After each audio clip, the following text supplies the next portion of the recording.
So as we come down towards the end of our church year, which ends at the end of June, I wanted to take some time and really get back to some of the core foundational things that really are the central elements of our spiritual walk that we go through in our lives, and are also some really foundational pieces of who we are as a church, both as the new church and I think the Oak Arbor Church in specific.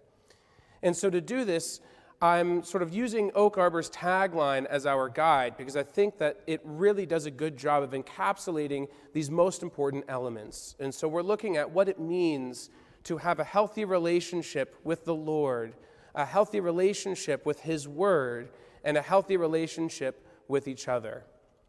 And a couple weeks ago, I preached a sermon that focused on the first part of that, about having a healthy relationship with the Lord.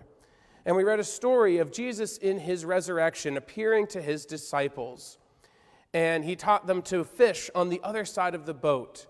And when they came to shore, He prepared a breakfast for them. And while they shared this meal, He asked Peter 3 different times, "Do you love me?" And in His responses to Peter in that story, where He told him to feed His lambs, lead His sheep, and feed His sheep, the Lord showed us a cycle that we go through in our lives where we can go to the Lord for answers when we realize that we need His help.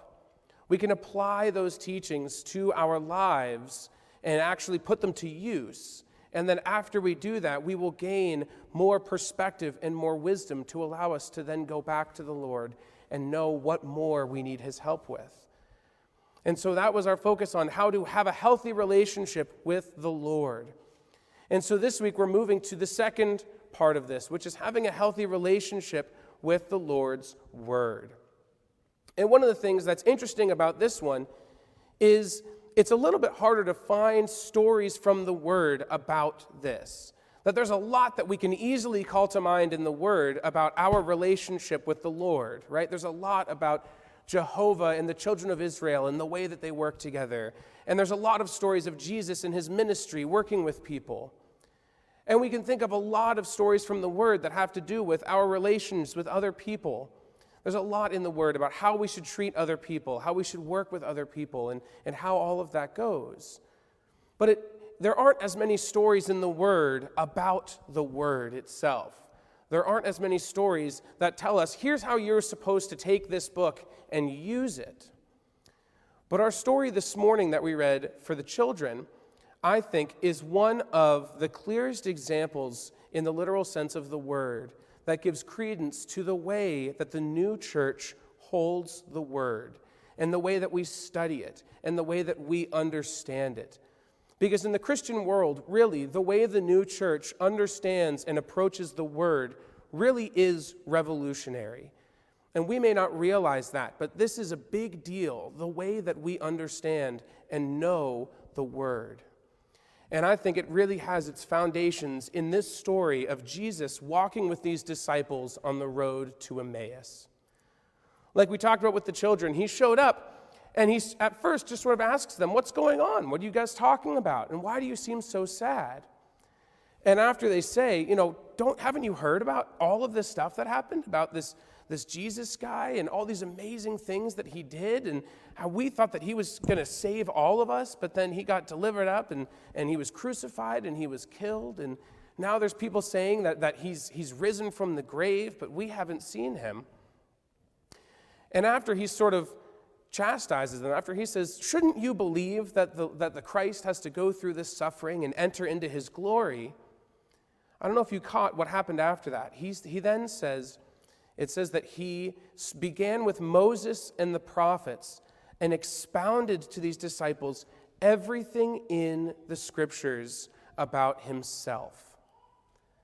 What does that mean? That beginning at Moses and the prophets, He expounded to them everything in the Scriptures about Himself. What that means is He started at the beginning of the Word and He showed them how everything in the Word points us back to the Lord.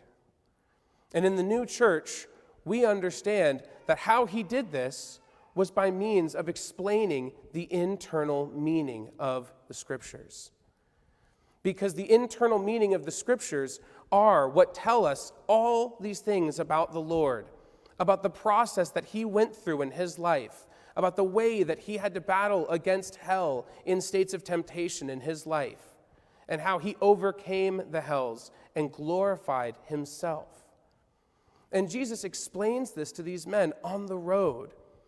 And they're so captivated by this conversation that when they reach where they're going, they say, well, wait, don't keep going. Come and have a meal with us. Let's keep talking.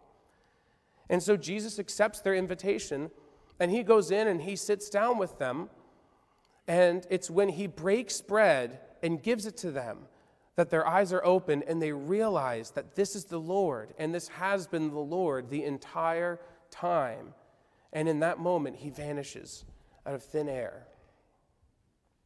And they're so excited that they run back to Jerusalem, all those 7 miles, and they tell all of the disciples about what happened there. I mean, this is a powerful, powerful story of the Lord showing up and showing these disciples how they should understand the Word and how the Lord is with us in the Word. It is through understanding the internal meaning of Scriptures that we can learn about who the Lord is and what our spiritual process is. Because this is what's so powerful about this internal meaning of the Word. Because it tells us about the Lord's process. And we're told in the teachings for the new church that the Lord's process of glorification mirrors the process that we go through in our lives of regeneration.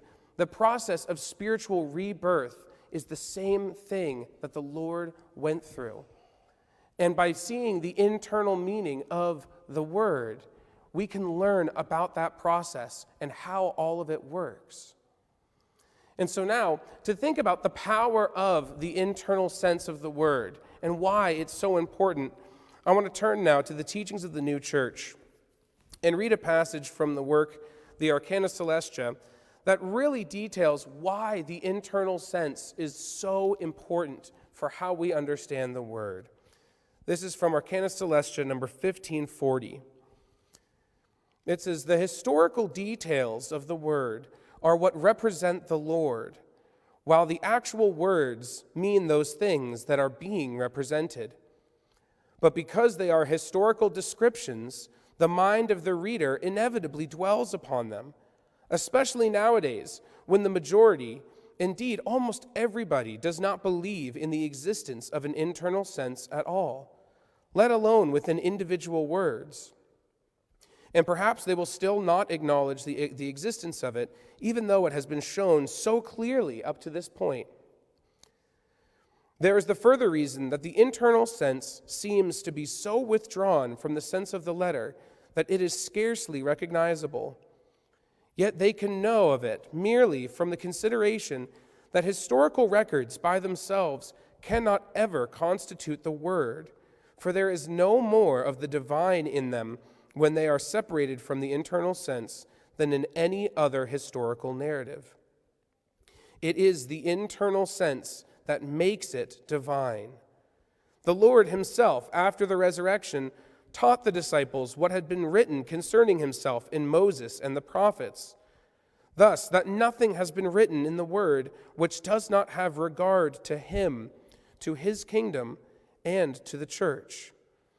These are the spiritual and celestial things of the Word, but the sense of the letter consists for the most part of worldly, bodily, and earthly images which cannot possibly constitute the Word of the Lord. Nowadays, people are such that they do not perceive anything except matters of this sort. They scarcely know what spiritual and celestial things are. It was different with a member of the most ancient church or of the ancient church. If he were living today and reading the Word, he would not pay any attention to the sense of the letter, which he would regard as nothing at all, but only to the internal sense. Members of those churches are utterly amazed that anyone perceives the Word in any other way." So there's a lot of powerful teachings in this passage. It's talking about the power and the importance of the internal sense of the Word.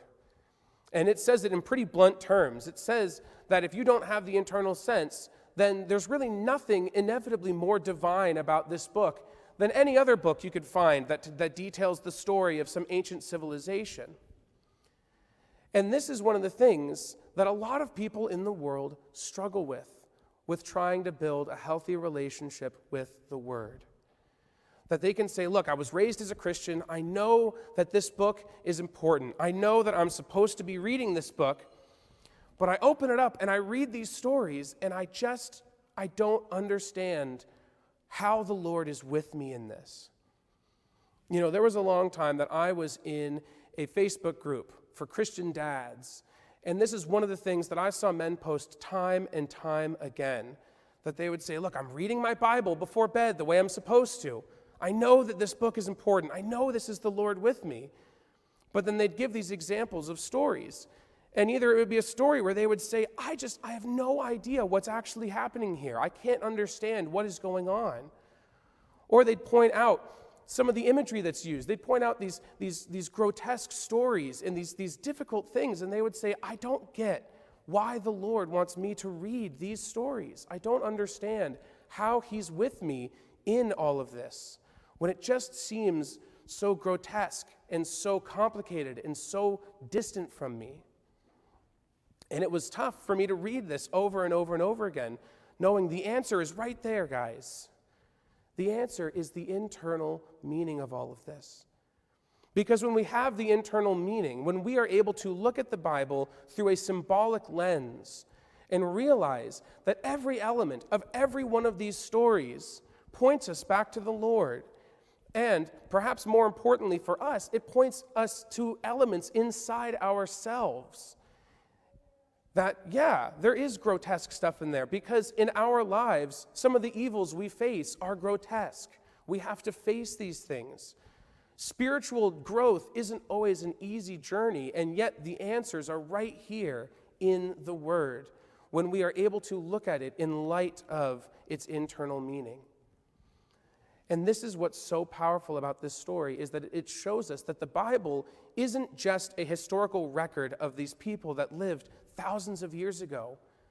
But even still to this day, thousands of years later, it is a book about each and every one of us that shows us the things that we need to know in our walk of life to be able to know the Lord, to be able to follow him, and to be able to live a happy, meaningful life.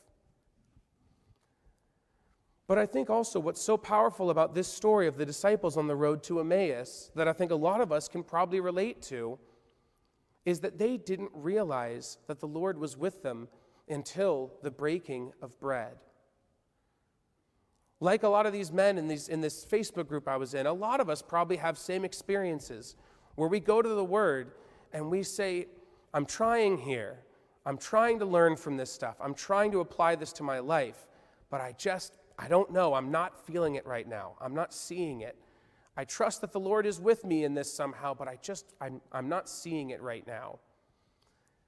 And what's powerful about it is that image of the breaking of bread, which we talked about a little bit with the children. What breaking bread represents in the Word is the goodness of love. It's the good things that we can do out of a genuine love of the Lord and a love of our neighbors. And when we read the Word and we learn about the process of spiritual growth, and when it leads us to be able to actually do good in our lives, when it leads us to love the people in our lives better and more effectively, that is when we start to receive these benefits. That's when we will sit back and realize, wait a minute, the Lord is with me right now. Life is good. I have so much to be grateful for. And just like those disciples, we will realize not only is the Lord with me right now at this table, but he's been with me all along. He's been the one who has been teaching me and leading me through all of this stuff. And the ticket to all of this we're given in this story is the internal sense that Jesus opened up to these disciples, that he expounded the scriptures to them. And so this is our big takeaway. This is our spiritual task for this week. I want us to all this week try to see if we can seek the Lord and find him in his word. I would challenge every single one of us to read just one chapter from the word this week. And maybe you already do. Maybe it's a part of your daily routine and you read the word every day, and that's great. And keep going with that. Or maybe you're someone who struggles to find time to read the word, and it sort of sits on your bedside table and you say, yeah, I'll get to it. I know it's there. I know I should read this, but I'll do it. This week, open that word and read just one chapter and take time and sit and reflect on it and think, how is the Lord with me in this chapter? And then I would challenge every single one of us to go to the teachings of the new church and read a couple of numbers there. And if you need help looking for where should I start? Where can I open up a book and read a couple of numbers? Come ask me and I can help you find a good place to open up and start reading. But just read a couple of numbers from the teachings of the new church. And once you've done these things, I invite us all to sit back and reflect on what we've read in the Word, what we've read in His heavenly doctrine, and then ask ourselves, what can I do in my life this week based on what I've read in these places? How can I do something this week to honor what the Lord has taught me in His Word and in His teachings? And let's see what that feels like. Let's see if doing this, inviting the Lord into our minds and into our hearts in this way, will help us realize that the Lord is with us now and has always been with us and will be with us forever into the future. Because it's through this complete understanding of the literal sense of the word, the internal sense, and the knowledge that this is how the Lord is with us, that we can build a healthy relationship with the Lord's word. Amen. Please rise for a blessing and the closing of the word.